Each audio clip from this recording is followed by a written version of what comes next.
Alors j'y vais et je te les fais sortir. Hein. Pouit, pouit, pouit, pouit.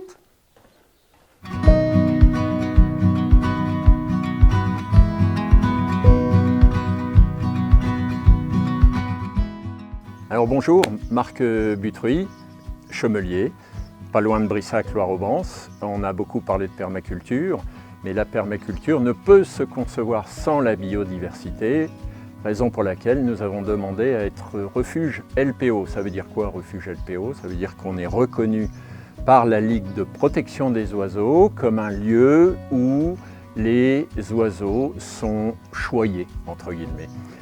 Dans le cahier des charges, c'est relativement simple d'ailleurs, c'est ne pas utiliser de produits chimiques, de produits, des pesticides, etc. C'est avoir des nichoirs, c'est nourrir les oiseaux en hiver et, si possible, ne pas avoir de chats. Mais ça, c'est plus compliqué. Il y a ce qu'on maîtrise et les chats du voisin. Mais ça, c'est une autre problématique.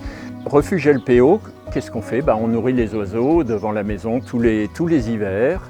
Et on a eu cet hiver, c'était absolument incroyable. On a eu une douzaine de chardonnerets. C'est un oiseau qu'on ne voit pas souvent, qui a un chant reconnu, magnifique, et qui sont venus tous les jours consommer ce qu'on leur donnait, des boules de graisse, des graines. Mais surtout, nous, on donne des aliments qui sont utiles aux oiseaux.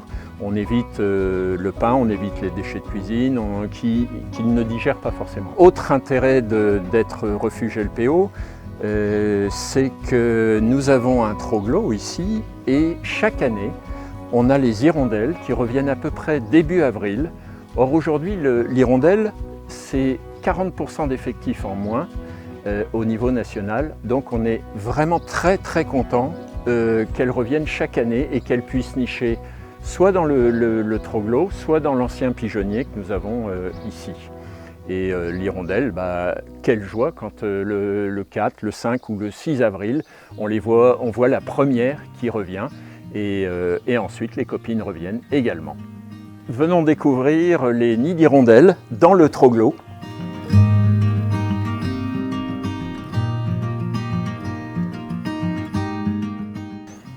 Bon alors on voit ici, ça on est LPO, mais ça veut dire aussi qu'on l'entend, il y a plein d'oiseaux et on partage. La permaculture, il y a 3 principes de base et le 3e c'est le partage des ressources, partage des compétences. Mais là c'est aussi partage des salades.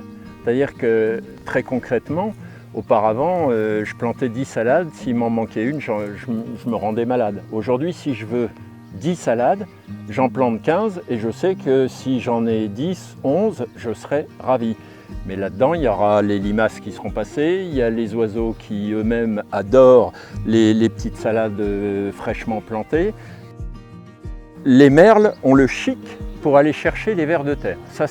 Ils sont fous de vers de terre et même en mettant une brouette pour protéger le compost, comme ici, là on voit un trou.